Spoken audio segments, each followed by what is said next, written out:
आज का हमारा टॉपिक है कोऑर्डिनेटेड एक्शन, स्टिमुलाई और रिसेप्टर्स। अब हमारे पास सबसे पहले है कोऑर्डिनेटेड एक्शन। हम देखते हैं कि कोऑर्डिनेटेड एक्शन किसे कहते हैं। कोऑर्डिनेटेड एक्शन इसे कहते हैं कि जब भी बॉडी को कोई स्टिमुलस मिलता है, ठीक है जी, हम यहाँ पे लिख लेते हैं क्या, दिस इज स्टिमुलस, ठीक है। अब स्टिमुलस जो है ये एक्सटर्नल भी हो सकता है, इंटरनल भी हो सकता है, और ये स्टिमुलस को रिसीव करने के लिए बॉडी में हमारे पास क्या मौजूद होते हैं, that is known as a receptor. हम यहाँ पे लिख लेते हैं, जिसे हम क्या कहते हैं, रिसेप्टर्स। रिसेप्टर्स हमारे पास प्रोटीन के मॉलिक्यूल होते हैं जो कि प्लाज्मा मेम्ब्रेन में या साइटोप्लाज्म में मौजूद होते हैं। रिसेप्टर से फिर यही इंफॉर्मेशन जो है वो चली जाती है टूवर्ड्स द कोऑर्डिनेटर, ठीक है। हम लिख लेते हैं यहाँ पे कोऑर्डिनेटर। हम इसको एक साथ भी लिख सकते हैं और सेपरेट भी लिख सकते हैं, तो हम इसको यहाँ पे एक साथ ही लिख देते हैं, दैट इज कोऑर्डिनेटर, ठीक है, कोऑर्डिनेटर। अब कोऑर्डिनेटर जो है ये हमारे पास जो है मुख्तलिफ तरह के होते हैं। हम ये कह सकते हैं कि कुछ हमारे पास नर्वस कोऑर्डिनेशन होती है और कभी कभी हमारे पास क्या होती है, केमिकल कोऑर्डिनेशन होती है। अब कोऑर्डिनेटर के बाद जो है ये इंफॉर्मेशन दी जाती है किसको, इफेक्टर्स को, ठीक है। हम यहाँ पे लिख लेते हैं किस चीज को, इफेक्टर को। और इफेक्टर के बाद जो है जब वो इफेक्टर क्या कहेगा, अपना एक्शन परफॉर्म कर लेगा, इस प्रोसेस को फिर हम क्या कहेंगे, इस प्रोसेस को फिर हम कहते हैं, सॉरी यहाँ लिख लेते हैं, इस प्रोसेस को हम कहते हैं रिस्पॉन्स, ठीक है। और जब रिस्पॉन्स हो जाएगा या रिस्पॉन्स जब शो हो जाता है, हम कहते हैं कि कोऑर्डिनेट एक्शन जो है वो परफॉर्म हो गया, ठीक है जी। अब हम एक डायग्राम ले आते हैं और उसके थ्रू समझने की कोशिश कर लेते हैं कि किस तरह एक कोऑर्डिनेटेड एक्शन जो है वो परफॉर्म किया जाता है। यहाँ पर आप इस डायग्राम में देख सकते हैं कि हमारे पास स्टिमुलस क्या है, मैं यहाँ पे उसको लिख लेता हूँ, स्टिमुलस इज हीट, ठीक है जी। अब हीट के लिए रिसेप्टर्स कौन से थे, स्किन थी। स्किन में हमारे पास रिसेप्टर्स मौजूद थे जिन्होंने क्या किया, इस हीट को डिटेक्ट किया, ठीक है। अब हमारे पास कोऑर्डिनेटर कौन थे, स्किन के पास मौजूद थे, जिसे हम कहते हैं सेंसरी न्यूरॉन, ठीक है। सेंसरी न्यूरॉन्स मौजूद थे। सेंसरी न्यूरॉन्स का क्या फंक्शन था, सेंसरी न्यूरॉन का ये फंक्शन था कि जब बॉडी ने हीट को डिटेक्ट किया तो वो उस सेंसेशन को ले गए टूवर्ड्स द ब्रेन। अब ब्रेन में हमारे पास मौजूद हैं जिसे हम कहते हैं मोटर न्यूरॉन। ब्रेन ने मोटर न्यूरॉन को कहा कि भाई आप ऐसा करें कि ये इंफॉर्मेशन जो है ये ले जाएं टूवर्ड्स द इफेक्टर्स। अब इफेक्टर्स हमारे पास क्या थे, इफेक्टर हमारे पास हैं मसल्स, ठीक है। आप इस डायग्राम में भी देख सकते हैं कि हाथ की जो मसल्स हैं। अब रिस्पॉन्स क्या होगा, जब यही मसल्स क्या करेंगे, कंट्रैक्ट करेंगे, ठीक है। जब वो कंट्रैक्ट करेंगे तो हम अपने हाथ को पीछे हटा देंगे। जैसे कि आप देख सकते हैं क्या है जी, यहाँ पे ये आग जो है ये जल रही है।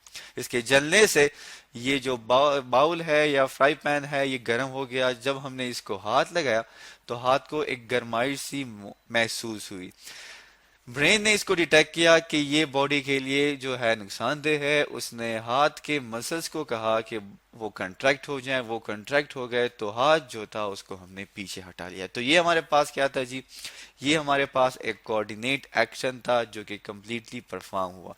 तो इसी के साथ जो है अगर हम बात करें और कोऑर्डिनेटेड एक्शन को और एक्सप्लेन करने की कोशिश करें तो उसके हमारे पास बन जाते हैं स्टेप 1, 2, 3, 4, 5। तो आज जो है हम इस वीडियो में स्टिमुलस और रिसेप्टर जो कि इसके फर्स्ट और सेकंड स्टेप्स हैं उसके बारे में डिस्कस करेंगे। तो सबसे पहले हम बात करते हैं किस चीज की जी, सबसे पहले हम बात करते हैं स्टिमुलस की या स्टिमुलाई की। हम लिख लेते हैं दैट इज स्टिमुलाई। अब हमारे पास स्टिमुलाई क्या है, ठीक है। स्टिमुलाई जो है हमारे पास, आपने देखा होगा जब भी आप किसी, चलें पहले हम इसकी डेफिनेशन लिख लेते हैं कि एनी डिटेक्टेबल चेंज, ठीक है, कोई भी ऐसा चेंज जिसको बॉडी जो है वो डिटेक्ट कर सकती हो कि भाई इस किस्म की तब्दीली जो है ये बॉडी में आ रही है। तो एनी डिटेक्टेबल चेंज, ठीक है, कोई भी इस किस्म की तब्दीली जिसको बॉडी डिटेक्ट कर सके किस चीज में, इन इंटरनल या अंदरूनी, ठीक है, इन इंटरनल। अब अंदरूनी ये किस तरह होगी, हार्मोन्स के थ्रू होगी, केमिकल्स के थ्रू होगी, ठीक है। और एक्सटर्नल, और ये बैरूनी भी हो सकती है, ठीक है, हमने यहाँ पे लिख लिया।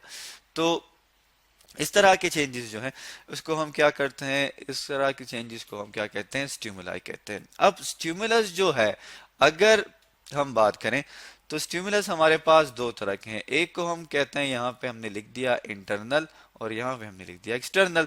अब इंटरनली जो है ये हमारे पास किसके थ्रू होता है, केमिकल्स के थ्रू होता है। हम यहाँ पे लिख लेते हैं किस चीज के थ्रू, केमिकल्स के थ्रू। अब वो केमिकल क्या है हमारे पास जी, वो केमिकल्स हमारे पास होते हैं हार्मोन्स। हार्मोन्स क्या है, केमिकल मैसेंजर्स हैं।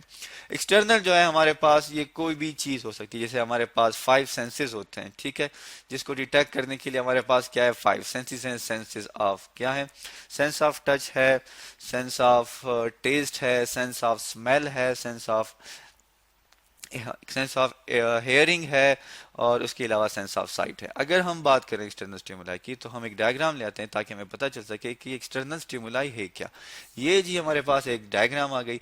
इस डायग्राम में आप देख सकते हैं कि ये जो है हमारे पास एक हाथ जो है, एक जो है बंदा वो अपने हाथ से दूसरे बंदे के हाथ को निडल के थ्रू क्या कर रहा है, प्रिक कर रहा है। अब ये निडल क्या है हमारे पास जी, ये हमारे पास स्टिमुलाई है, ठीक है। अब इस स्टिमुलाई को कौन डिटेक्ट कर रहा है जी, स्किन डिटेक्ट कर रही है, ठीक है, तो स्किन इसके रिसेप्टर हो गई। तो इसी तरह जो है ह्यूमन बॉडी में हमारे पास हार्मोन्स होते हैं। अब अगर ये स्टिमुलाई जो है ये इंटरनल है, मैं यहाँ पे लिख लेता हूं, अगर ये इंटरनल है तो हम इसे कहते हैं जी लाइगेंड, ठीक है।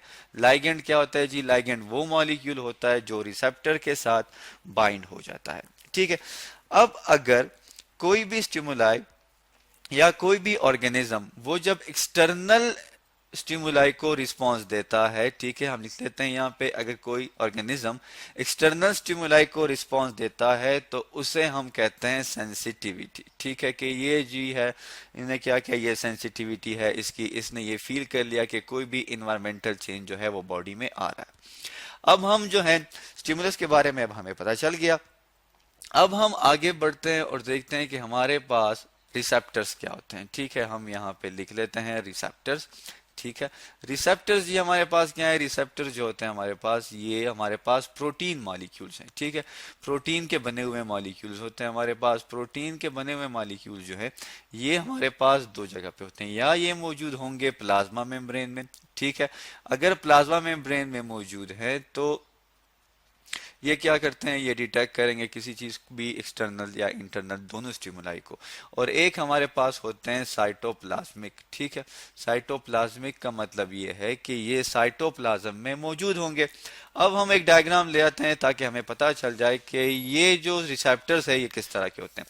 आप इस डायग्राम में देख सकते हैं हमारे पास ये रिसेप्टर्स मौजूद हैं, ठीक है जी। ये हमारे पास क्या है, ये हमारे पास हैं रिसेप्टर्स, हम इस पे लिख लेते हैं, ठीक है। ये हमारे पास क्या है, ये हमारे पास रिसेप्टर्स हैं, ठीक है। अब ये रिसेप्टर्स जो हैं हमारे पास, ये जो आपको नजर आ रहे हैं ये हो गए, यहाँ पर ये और ये रिसेप्टर क्या करते हैं, ये किसी भी सिग्नल को, किसी भी मॉलिक्यूल को डिटेक्ट करेंगे और उसी के मुताबिक अपने आप को एडजस्ट करेंगे ताकि ये उस चेंज को डिटेक्ट कर सकें। तो हम इसको इस तरह डिफाइन करते हैं कि protein molecule embedded in either plasma membrane और साइटोप्लाज्म ऑफ द सेल, ठीक है, इसे हम क्या कहेंगे, इसे हम रिसेप्टर कहते हैं, ठीक है। और ये प्रोटीन के बने होते हैं। तो आज हमने जी पढ़ा किस चीज के बारे में, हमने पढ़ा कोऑर्डिनेटेड एक्शन के बारे में, स्टिमुलाई के बारे में और उसके अलावा रिसेप्टर्स के बारे में। और हम आखिर में ये भी कह देते हैं कि रिसेप्टर्स जो है हमारे पास, जैसे कि लाइट के लिए कौन सा रिसेप्टर है हमारे पास, आई, ठीक है। और इसी तरह जो है साउंड के लिए कौन सा रिसेप्टर है हमारे पास, that is known as a ear, ठीक है। तो ये इस तरह के रिसेप्टर जो है हमारी बॉडी में मौजूद है जो कि क्या करते हैं, किसी भी स्टिमुलाई को डिटेक्ट करते हैं।